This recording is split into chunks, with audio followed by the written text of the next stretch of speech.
His showers brought forth rain, quenching the thirst of the parched snakes, and reviving them from their swoon. The Negas, freed from their suffering, slithered through the waters, grateful for the protection afforded them by the Lord of the gods. As the tale unfolded, sought his words, painted a vivid picture of the cosmic dance between creation and destruction. Indra, the all-powerful deity, stood at the center, his many aspects woven into the fabric of the universe. His reign was boundless, stretching from the firmament to the greatest scene where Vinata and Kedru had found themselves in a tale of sorrow and redemption. So as Sata's narrative came to an end, the listeners were. In the realm of the gods, Indra, the mighty king with the finest horses at his command, pleased Kedru, a serpent goddess. He summoned the clouds, which were aglow with lightning and roaring with thunder, to pour forth their life-giving waters. The skies grew dark as the clouds unleashed their fury, creating an unending deluge that threatened to engulf the world. The Negas, serpents of great power, rejoiced at Indra's command. They were overjoyed by the abundance of water that now surrounded them, and they felt a sense of relief wash over them as the cool, clear waters reached even the depths of the underworld. The earth was transformed, with waves crashing against its shores, and the very sky itself seeming to dance in madness as the downpour continued. The Negas, led by Kedru's children, made their way to the island of Ramanayaka, where they would find safety from the storm. This enchanted land was a place of wonder, with fair mansions, lotus-filled tanks, and trees laden with fruit and flowers.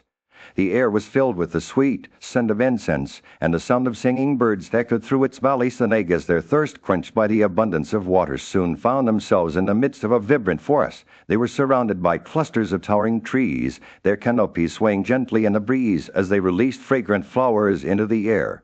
The very ground beneath their feet was alive with music, for it was said that this forest was a favorite haunt of the Ghent harvest, those celestial musicians who delighted in its beauty. As the Negas explored this wondrous land, they came to a beautiful lake surrounded by trees that seemed to touch the heavens themselves. They saw birds flitting about, their songs waving together in a tapestry of sound that was both enchanting and divine. And it was here, amidst this splendor, that the snakes began to make plans for their future. Their leader, Garuda, the magnificent bird with wings as wide as the sky itself, stood tall among them.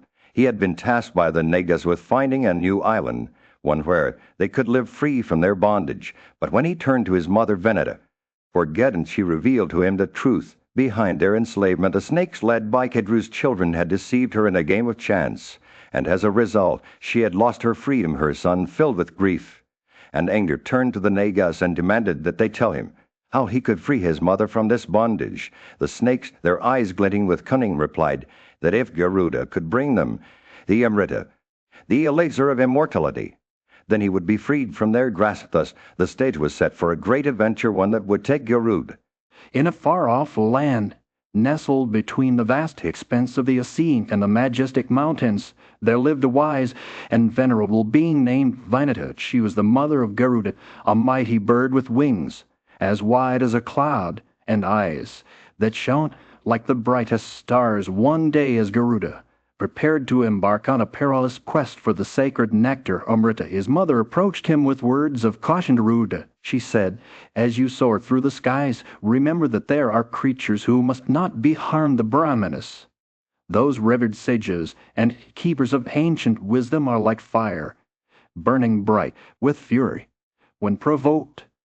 They are the masters of all living beings, and their power is beyond measure. You must never set your heart on taking the life of a Brahmana, for it would be as if you sought to extinguish the very flames that warm our world. Garuda's eyes sparkled with curiosity, and he asked his mother to describe what made a true Brahmana. Vinata smiled, her eyes shining with love and wisdom, and began to explain. A good Brahmana is one who, even when consumed by anger or passion, remains unscathed like the fire that burns within him. He is not digested by the belly of another, nor does he ever falter in his duty. His heart beats strong and true, guided by the principles of righteousness and compassion. Vinata spoke. Her words were laced with a deep affection for her son, who was about to face the trials of the world. She blessed him with her love and protection, invoking the gods themselves to watch over him. May Meru, the Lord of Winds, shield your wings from harm, she prayed. May Surya and Sama protect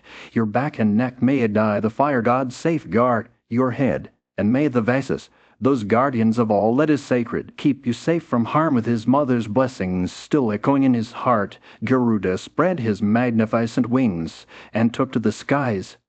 He soared above the mountains, his eyes scanning the horizon for the Nishadas, a tribe of creatures who dwelled in a remote region of the Oceans. He flew, the wind rushing past him. Like a river of gold, Garuda's thoughts turned to the task ahead. He was hungry, and the Nishadas would soon become his prey with a fierce cry.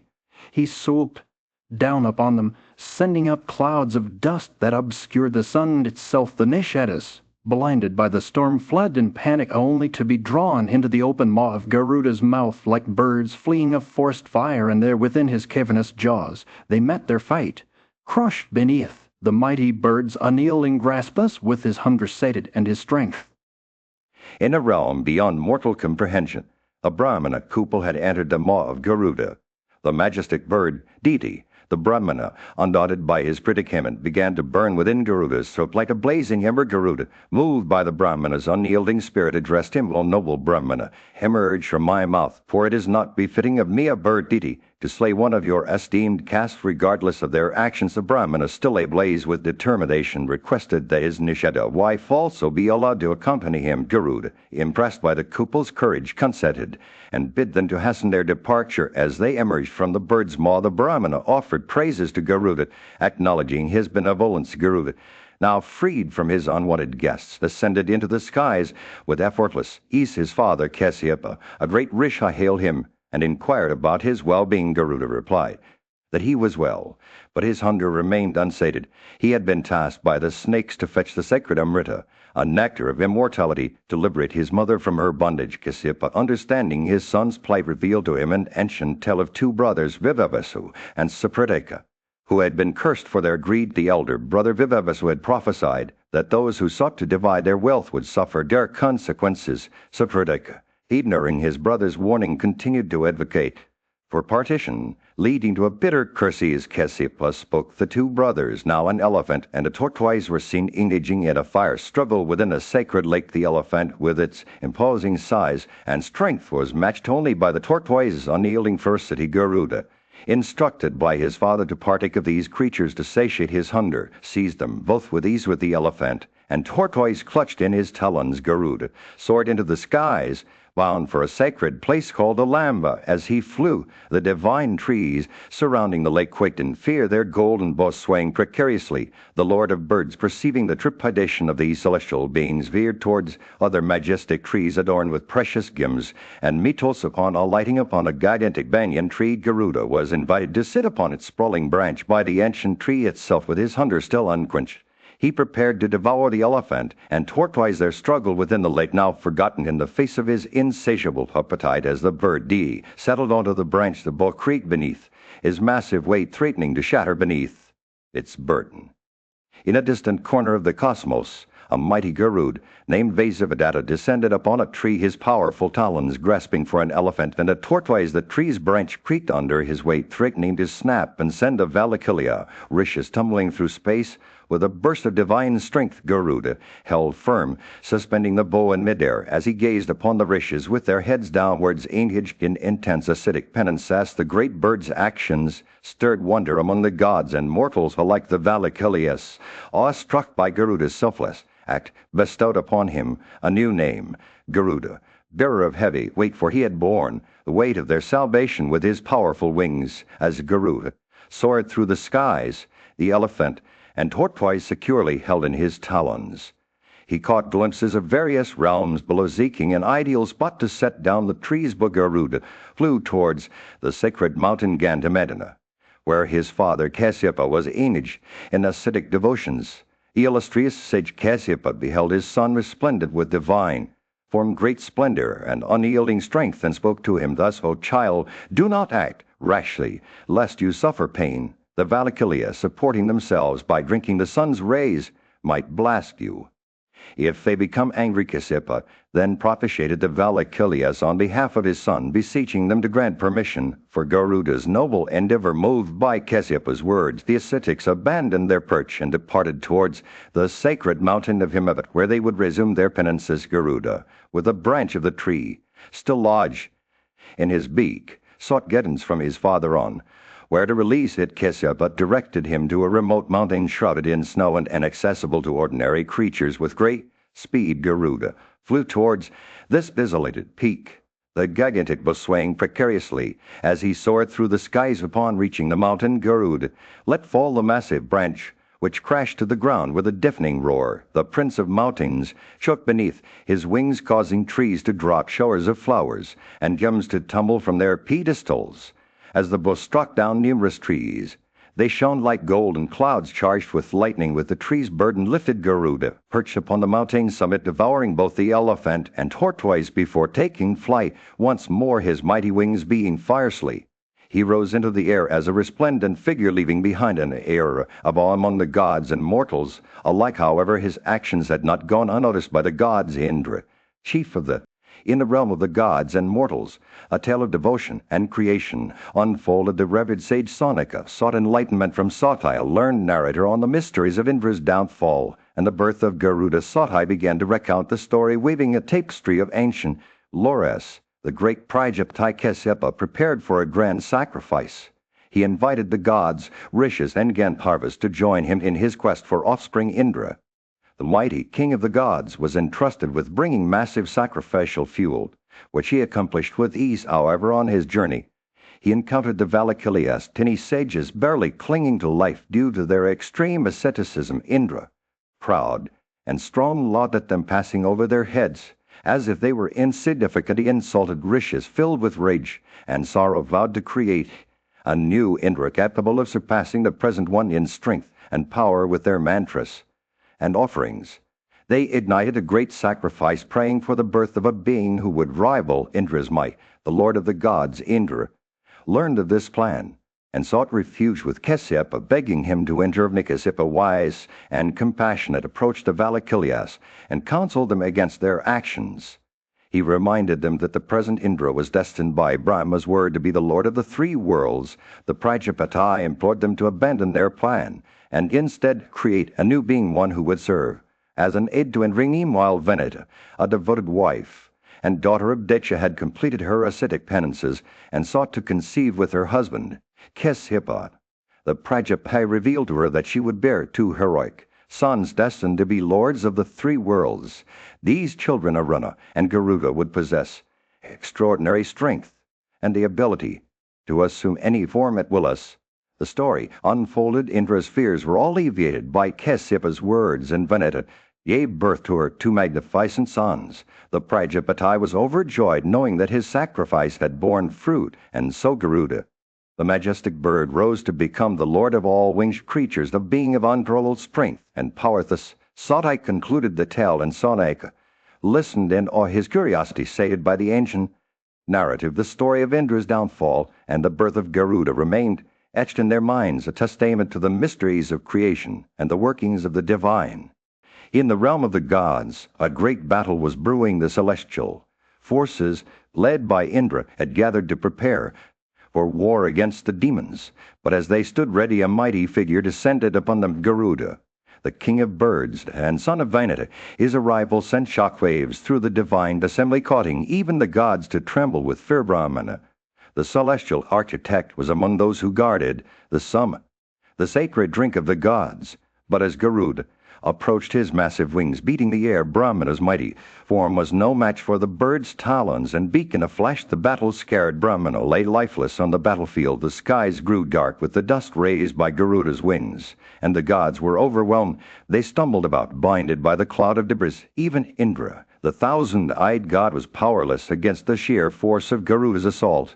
The bird's talons and beak ripped through the divine ranks, leaving a trail of blood-stained bodies in his wake. The battle raged on. Vayu, the god of wind, was summoned by Indra to dispel the dust storm. With a mighty gust, Vayu swept away the cloud, revealing the gods' plight once more. The celestial forces rallied, armed with their most potent weapons, double-edged swords, iron masses, and blazing arrows. But Garuda was unfazed, his wings beating fiercely as he attacked on all sides. The gods fought valiantly, But even their combined might could not match the birds' ferocity as the battle reached its climax.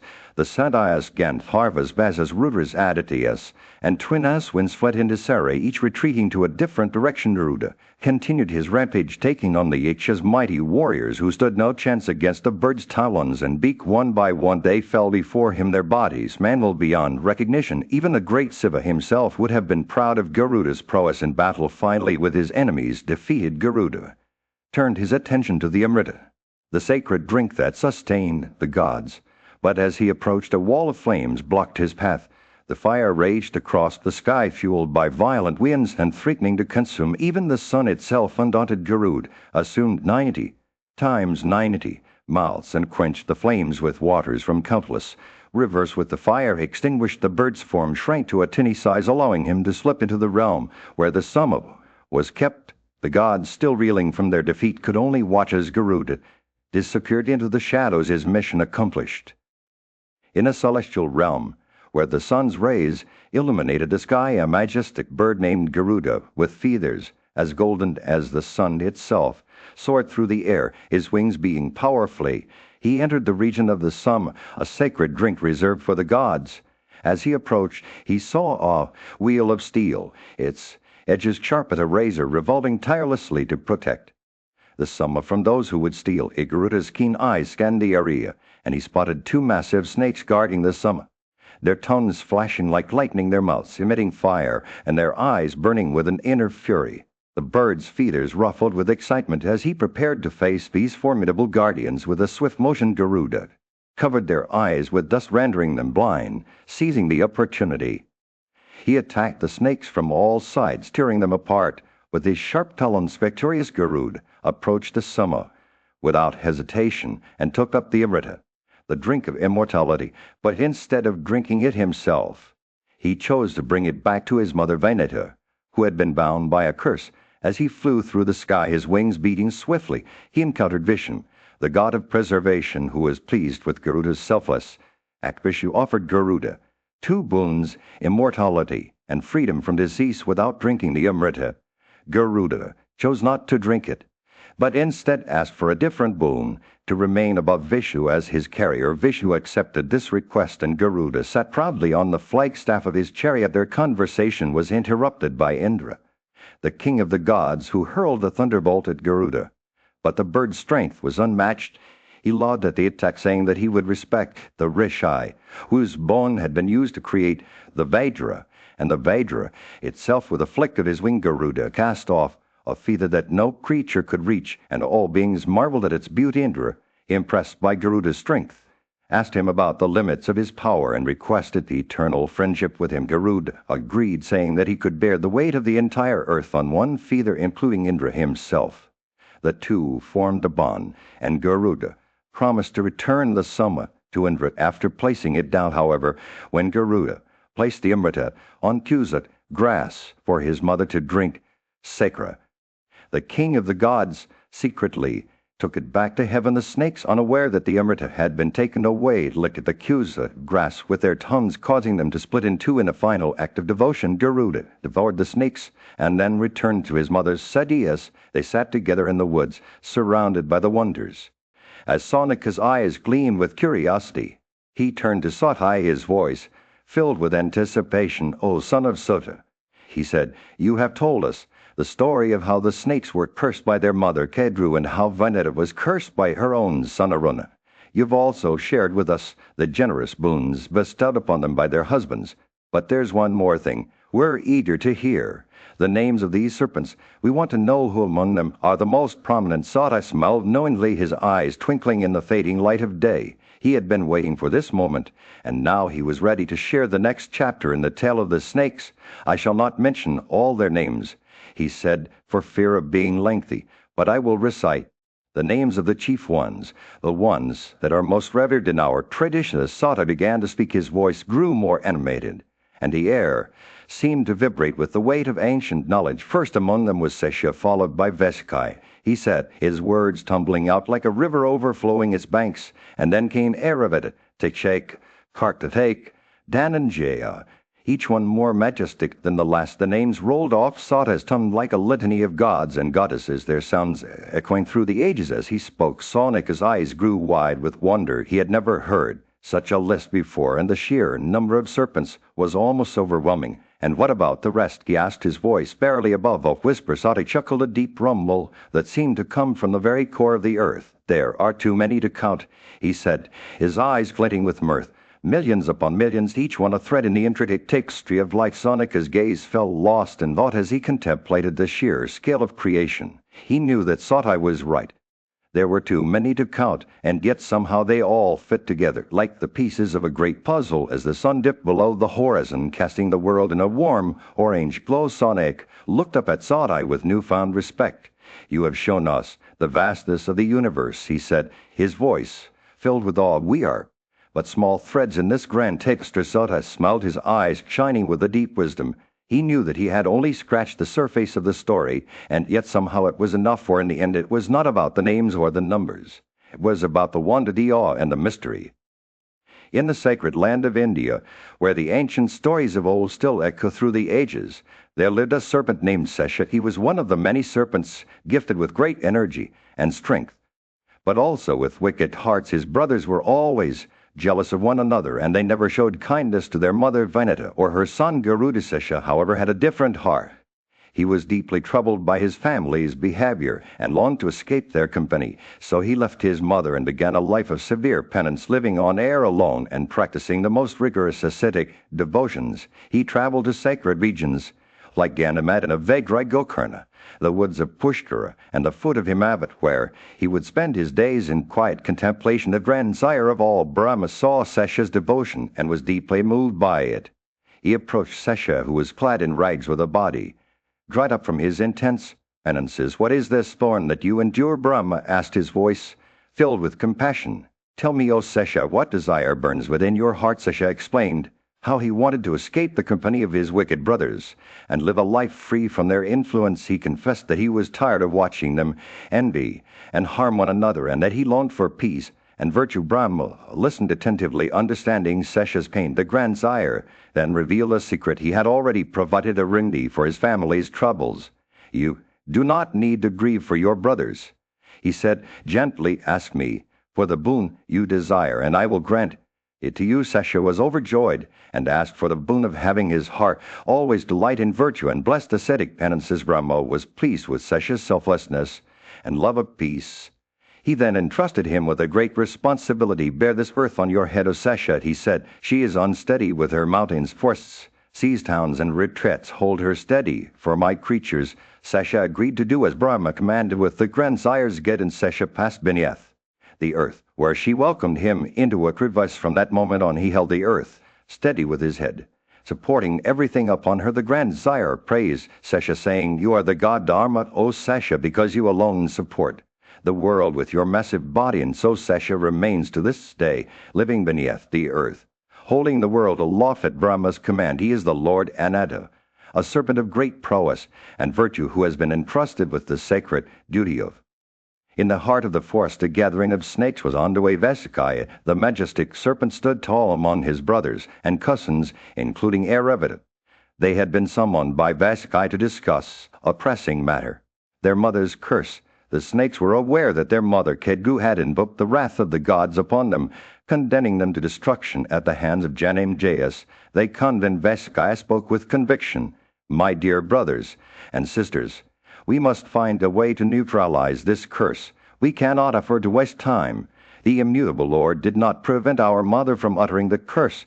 Therefore it is clear that our annihilation is imminent." The snakes listened intently as Vasikai outlined his plan. They would consult together just as the gods had done in the past when they sought to regain Agni, who had hidden himself within a cave. The gathering was filled with diverse opinions and suggestions. Some advocated for disguising themselves as Brahmanas and pleading with Janamejaya not to proceed with the sacrifice. Others proposed becoming his trusted counselors, advising him against the rite and pointing out its potential consequences in this world and the next. A few suggested biting the sacrificial priest or the rituals appointed for the ritual, thereby preventing its completion. However, some of the snakes were more virtuous and kind-hearted They opposed the idea of killing Brahmanas, arguing that such a remedy was unrighteous and would ultimately destroy the world. Another group proposed extinguishing the sacrificial fire by becoming clouds with lightning and pouring down showers.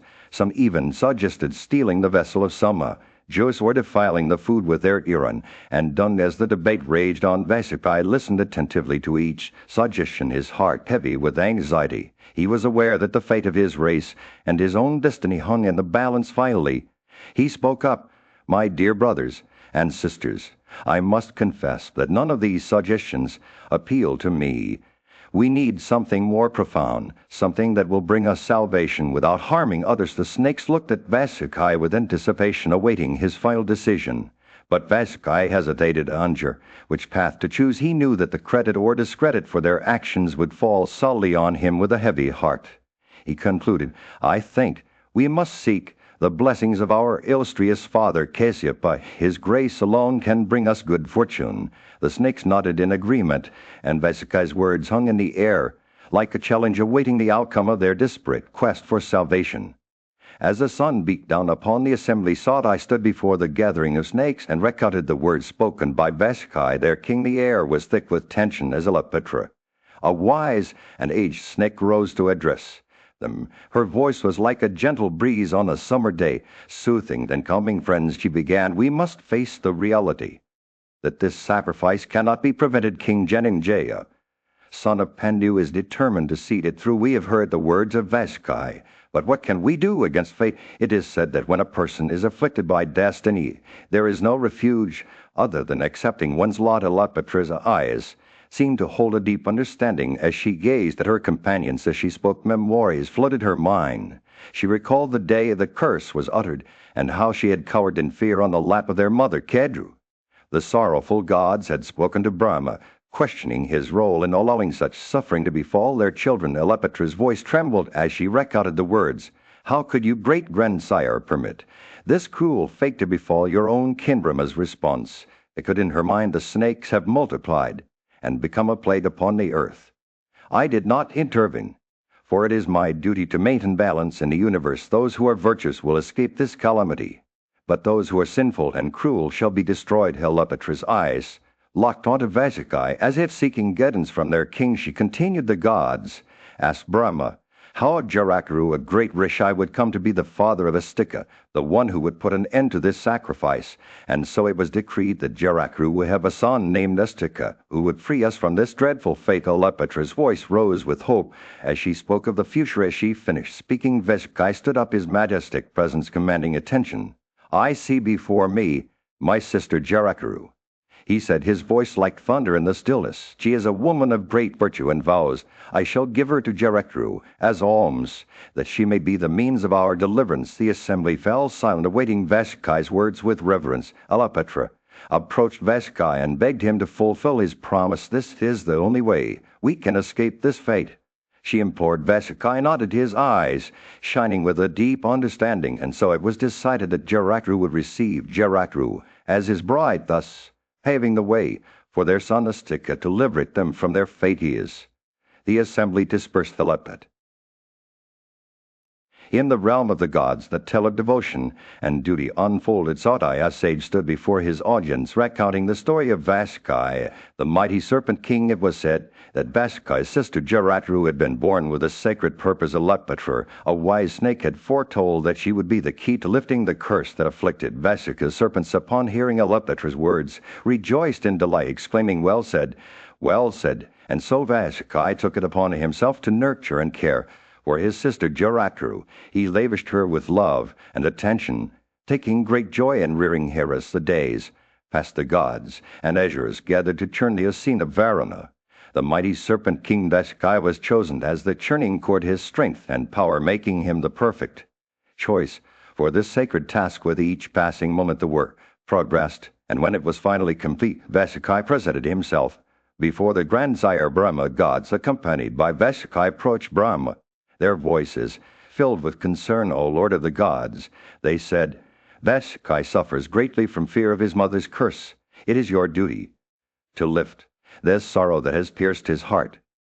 They implored Brahma to grant Vasukai relief, acknowledging his service and Devotion Brahma listened carefully to their words and pondered for a moment. Then with a gentle smile he spoke, "The time has come. Those who are wicked shall be destroyed, but those who are virtuous shall be spared. Jarakaru has been born, and the Brahman or Risha Jarakaru is engaged in intense ascetic penance. Let Vasuki bestow his sister upon him at the proper time." The gods rejoiced at Brahma's words, knowing that the curse would soon be lifted. Moved by Brahma's message, Vasuki, still afflicted by his mother's curse, set out to fulfill his duty. He summoned all the serpents, many of whom were ever attentive to their duties, and instructed them to watch over Risha Jarakaru. "When he asks for a wife," Vasuki commanded, "inform me immediately. The well-being of our race depends on it." With these words, the fate of Jarakaru and the future of the Serpent Kingdom hung in the balance as the story of devotion and duty continued to unfold.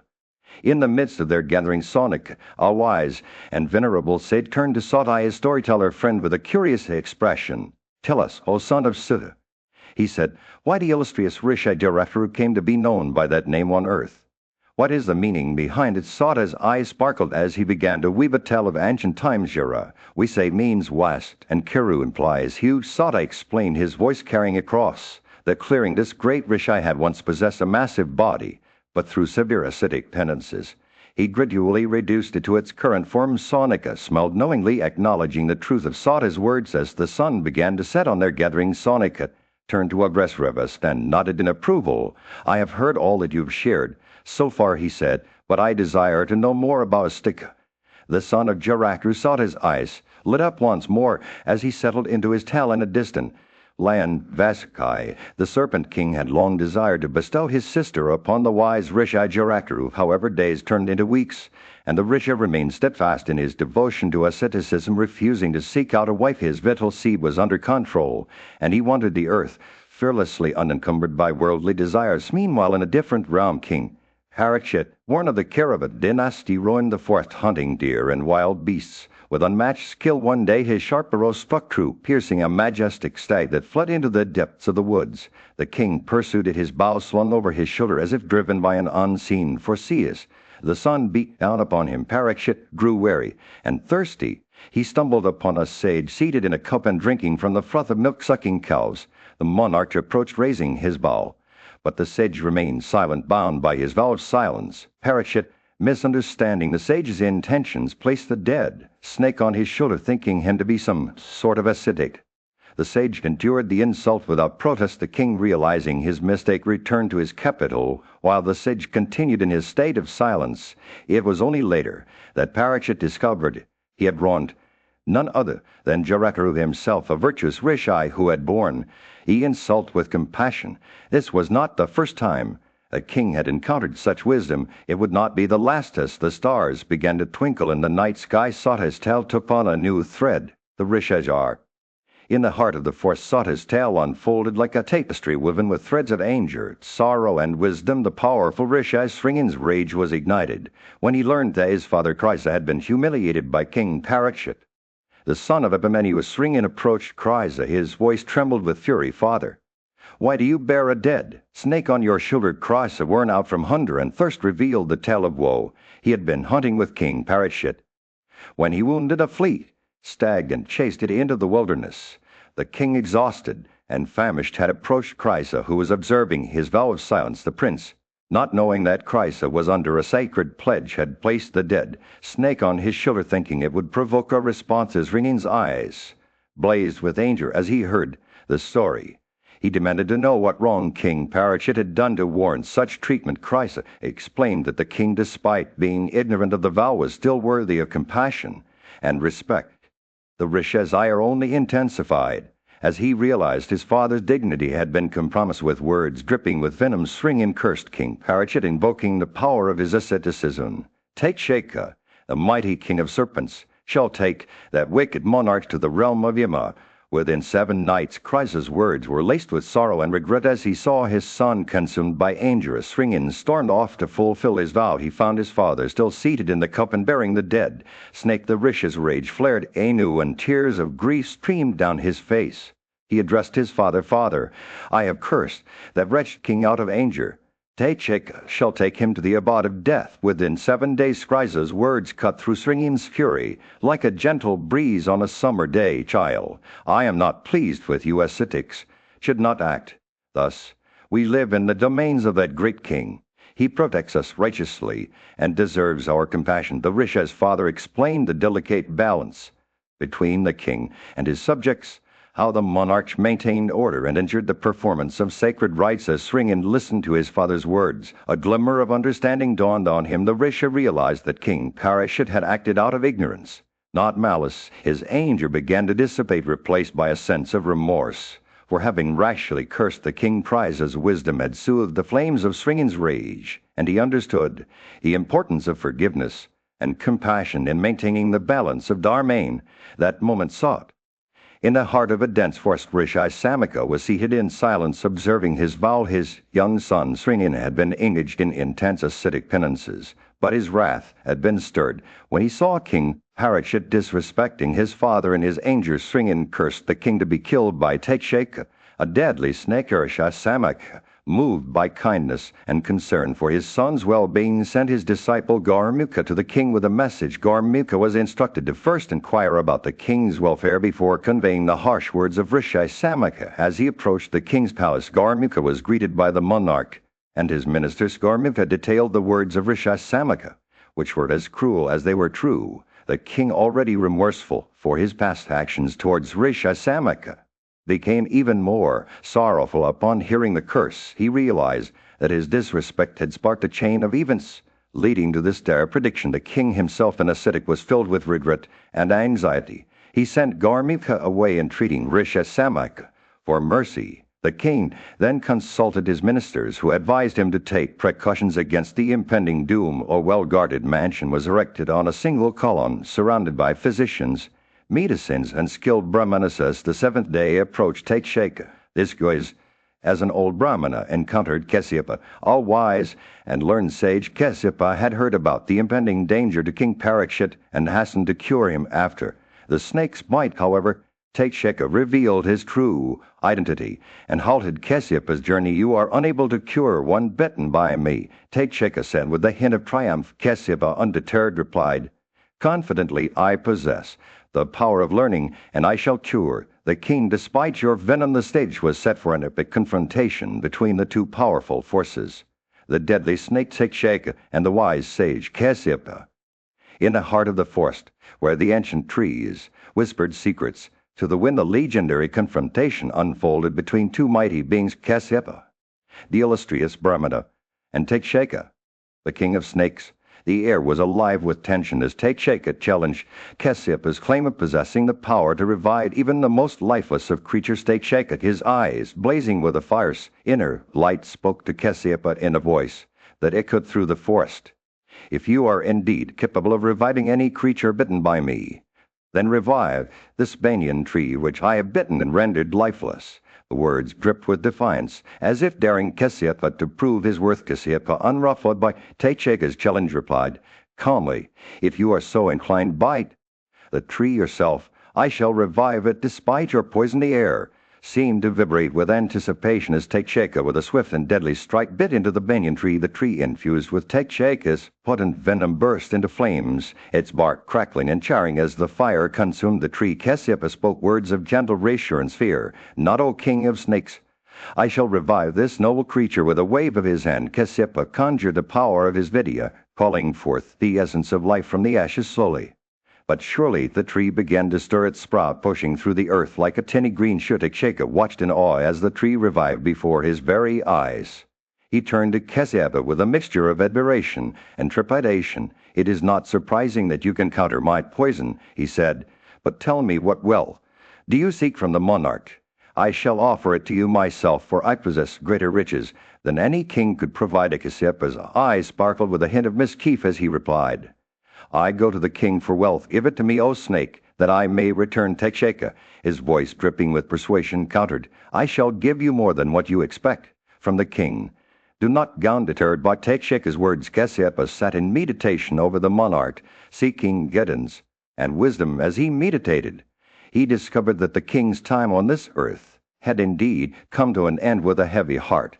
Casiapa returned to Techeka, who offered him as much wealth as he desired. Techeka, his mind racing with cunning, devised a plan to deceive the monarch. He sent a group of snakes disguised as ascetics to the king's court, bearing gifts of cusa, grass water, and fruits. The king, unaware of their true nature, accepted. In the midst of chaos, the kingdom was thrown into grief as King Parachit lay helpless in the coils of Techeka. The mighty serpent, the counselors and ministers, witnessing their king's distress, turned pale with fear and wept uncontrollably. As they fled in terror, they saw Techeka soaring through the sky like a blazing streak of vermilion. Its presence both awe-inspiring and terrifying. The mansion where King Parachit resided was consumed by flames fueled by Techeka's deadly venom. The king's counselors, realizing their monarch's life was slipping away hastily, performed his last rites. In the aftermath of this tragedy, the people of the kingdom came together to crown a new king, Janamejaya, the young son of Parachit. Despite being just a child, Janamejaya demonstrated remarkable wisdom and leadership skills, earning him the respect and admiration of his subjects. As Janamejaya ascended to the throne, he was accompanied by his counselors and the royal priest, a wise and learned Brahmana. The kingdom prospered under their guidance, with Janamejaya exhibiting the same bravery and heroism as his illustrious ancestors. His ministers, inspired by his greatness, sought to strengthen their monarch's position by securing alliances through strategic marriages. Meanwhile, in a distant corner of the land, the great ascetic named Jarakuru wandered the earth, driven by an insatiable quest for spiritual knowledge. He roamed freely, practicing austere penances and bathing in sacred waters, his only sustenance being air itself. As he traversed the land, Jarakuru's physical form began to weaken, a testament to his unwavering dedication to his ascetic path. One day, while meditating near a hole, Jarakuru witnessed an eerie sight.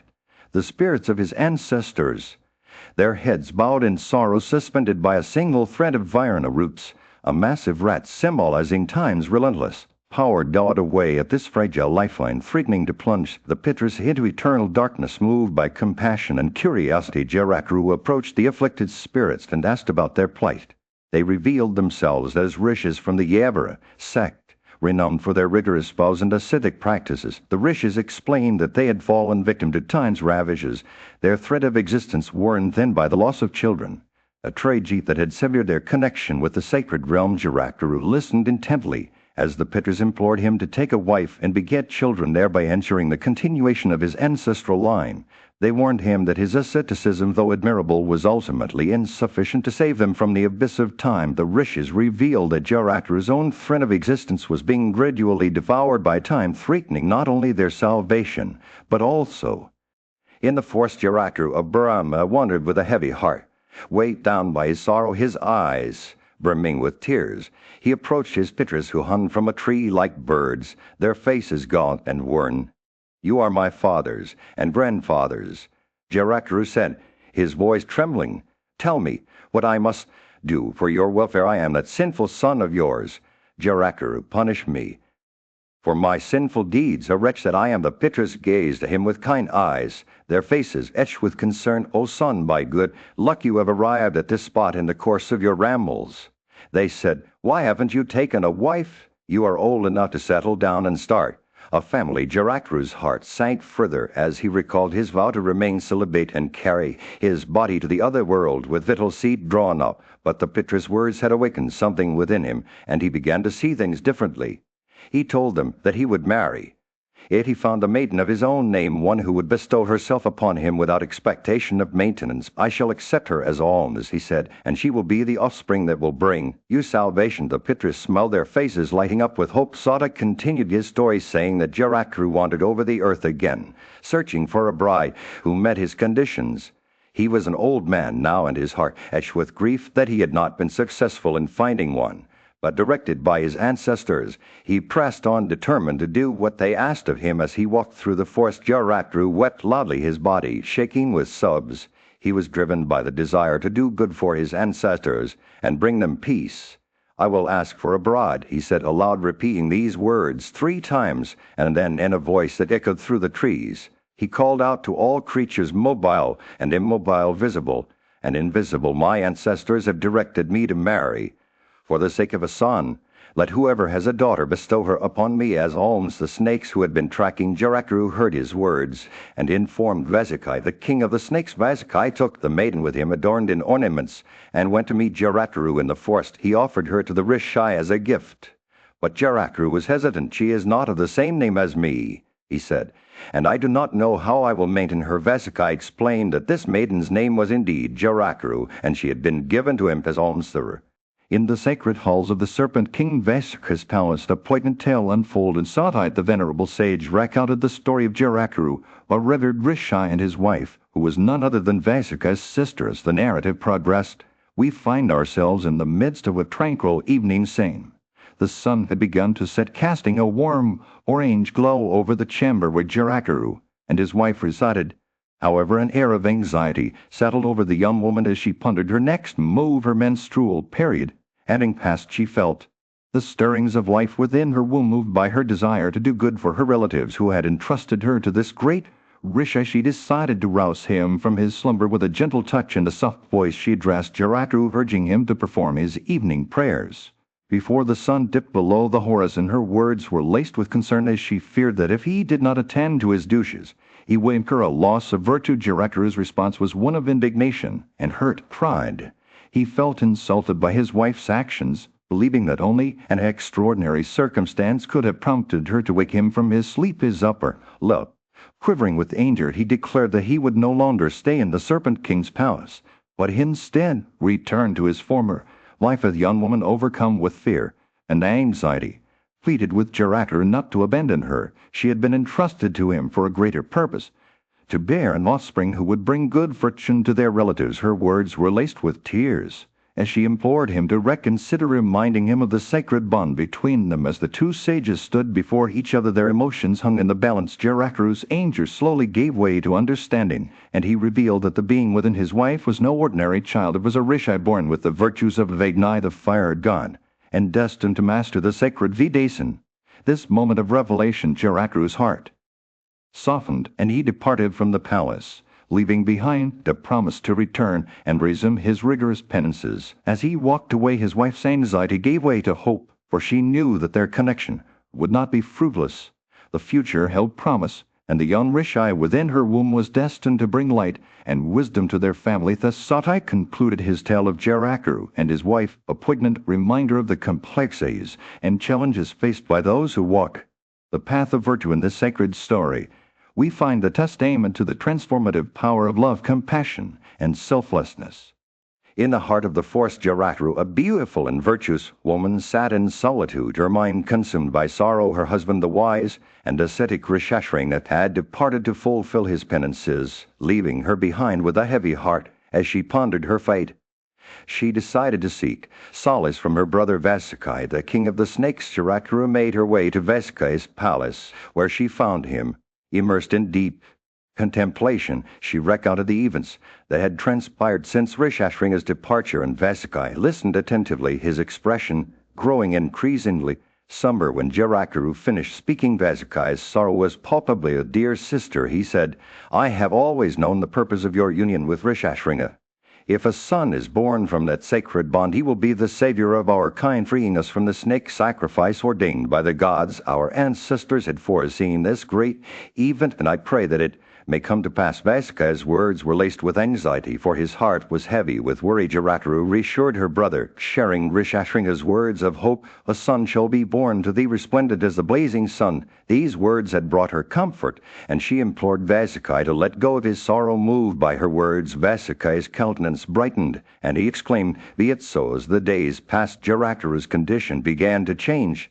The embryo within her womb started to stir, growing stronger with each passing moment. In due time, she gave birth to a son of unparalleled splendor, whose arrival was met with joyous celebration throughout the land. A child named Mystica grew up in the palace of the snakes, surrounded by the wise and virtuous members of his family. He was nurtured in the principles of the Vedas and their branches by the ascetic Chayavana, son of Prithu. From a young age, Mystica demonstrated an unwavering commitment to his vows, exhibiting great intelligence, virtue, and saintliness. As he matured, Mystica became the delight of all who knew him, including the snakes, who revered him as their savior. His name, Mystica, was a testament to the words spoken by Rishashringa when he departed. "There is implying that a son would indeed be born, and so Astika grew into a radiant being shining like the golden form of Mahabharat, the Lord of the Celestials, and bringing joy to all who surrounded him. In the assembly of sages, Sonika requested Satai to recount the story of King Parikshit's ascension to heaven as told by his son Janamejaya. Satai began to narrate the tale, saying that Janamejaya had asked his ministers about his father's life and death. The king himself had inquired from his counselors, "Tell me everything, for I wish to know how my illustrious father Parikshit met his end. If it is beneficial to the world, I shall ordain something, otherwise I shall do nothing." His ministers, eager to please their monarch, replied that they would recount every detail of Parikshit's life and death. Satai continued, "Your father, O Janamejaya, was a paragon of virtue and justice like the creator Prajapati. He treated all creatures with equal affection. He protected the four Varnas, Brahmanas, Kshatriyas, Vaisyas, and Sudras, each engaged in their respective duties. Widows, orphans, the maimed, and the poor were all maintained by him. His subjects cherished him like a second Salat, and his fame spread far and wide." Janamejaya asked his ministers to describe how his father's life came to an end. The counselors began, "Your father, O king, was a mighty warrior who had ruled for 60 years. He was well versed in the science of arms and the duties of kings. In his youth he was dear to Govinda, and all men loved him. Born in the womb of Uttara, when the Kurug dynasty was on the brink of extinction, he came to be known as Parikshit. Born in an extinct line." Satai paused and then continued, "One day your father, while out hunting, pierced a deer with an arrow. He followed it into the deep woods armed with sword and quiver. However, after 60 years of age, and worn by fatigue and hunger, he became disoriented and lost sight of the deer." As Satai spoke, Janamejaya's curiosity grew. He asked his ministers to tell him everything that had happened. Next, the counselors replied, "Your father came upon a high-souled Rishi who was observing the vow of silence in the deep woods. Despite being asked about the deer, the Rishi remained silent, unmoved by the king's questions or his anger. Your father, unaware of the Rishi's vow, took up a dead snake from the ground and placed it on the Rishi's shoulder." Satai concluded, "And so, Janamejaya, your father Parikshit met his end, surrounded by the deep woods and the silence of the Rishi's subjects mourned his passing, and you, my king, have inherited this hereditary kingdom for the past."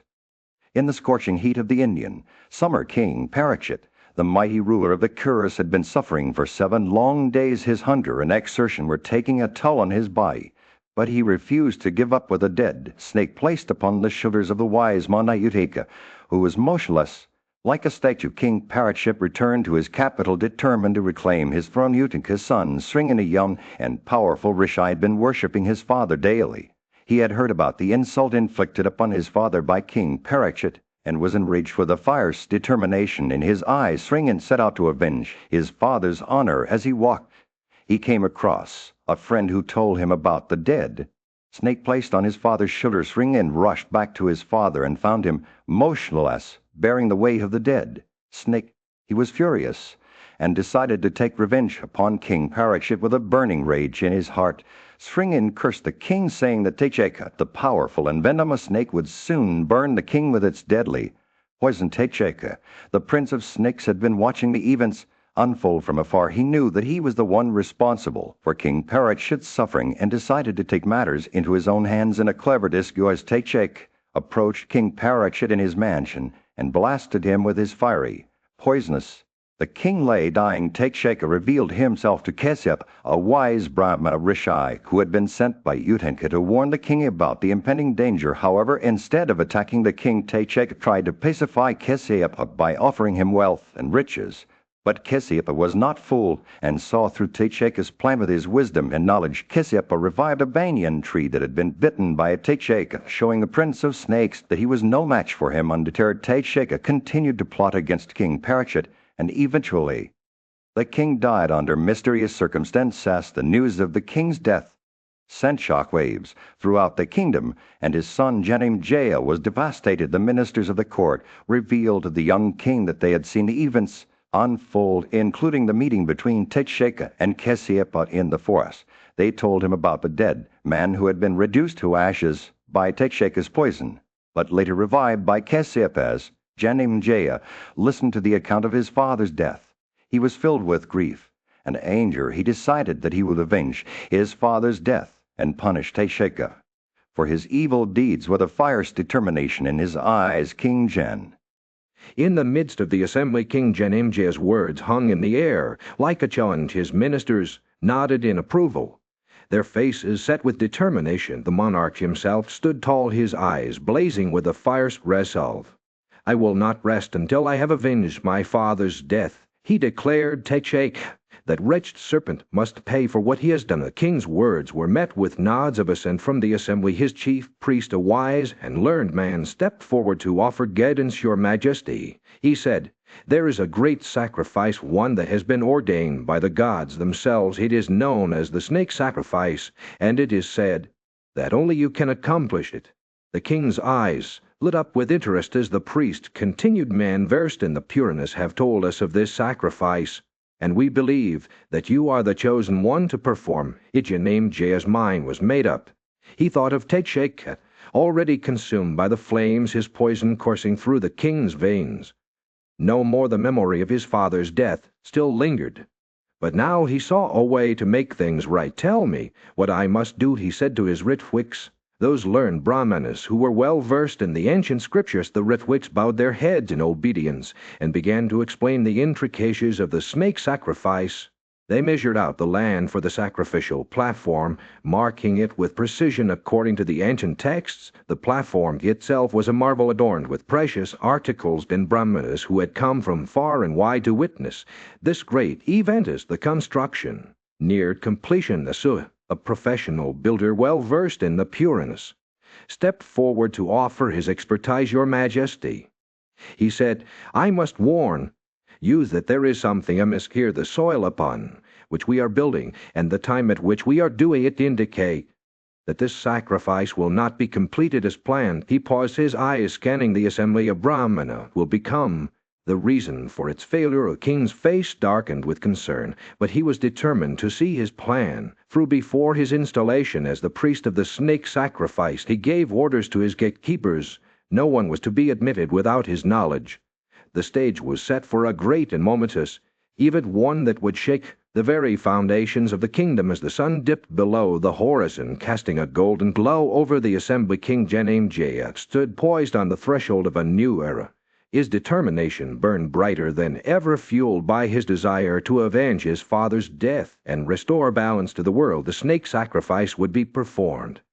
The sun had just begun to rise over the sacred grounds where the snake sacrifice was about to take place. Saudai, a wise and learned sage, stood at the forefront of the ritual, his eyes gleaming with an air of reverence. The sacrificial priests, clad in black garments, their eyes red from the smoke that swirled around them, moved with purposeful steps towards the blazing fires. They approached the priests, began to chant the sacred mantras, their voices rising and falling in a rhythmic cadence. They poured clarified butter into the flames, the golden liquid dancing on the tongues of fire like 1,000 tiny sparks. Sata watched intently as the priests invoked the names of the snakes, calling upon them to surrender themselves to the fiery altar. The air was heavy with anticipation, and the very earth seemed to tremble beneath their feet.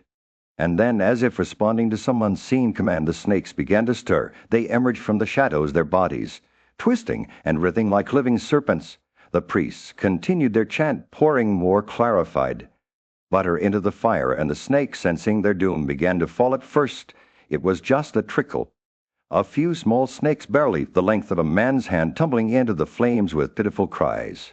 But soon the pace quickened, and the snakes came in droves, their bodies writhing like living webs as they fell into the fire. The priests chanted on, their voices rising above the din of the sacrifice. White snakes, black snakes, blue snakes, all fell alike into the fiery abyss, their cries echoing through the air like a chorus of despair. Some measured only a crow's in length, while others stretched out to Yuhina or even Gokarna in size. They came in every shape and color, their bodies twisted and contorted as they succumbed to the flames. The priests continued their ritual, pouring more butter into the fire, and the snakes kept falling, their numbers seeming endless.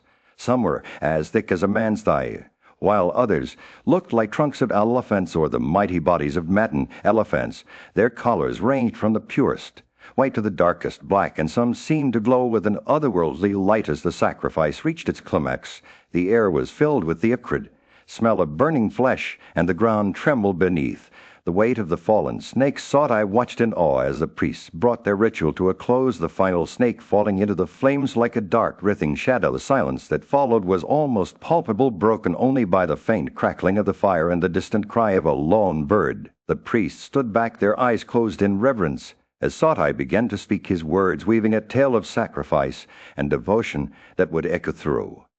In the midst of a grand assembly, Sonic, a revered sage, posed a question to Sotai, a wise storyteller. Who were the esteemed rishis, he asked, who became the Ritweks and Sadduceus at the snake sacrifice of King Janimjaya, son of Parachit. We wish to know their names,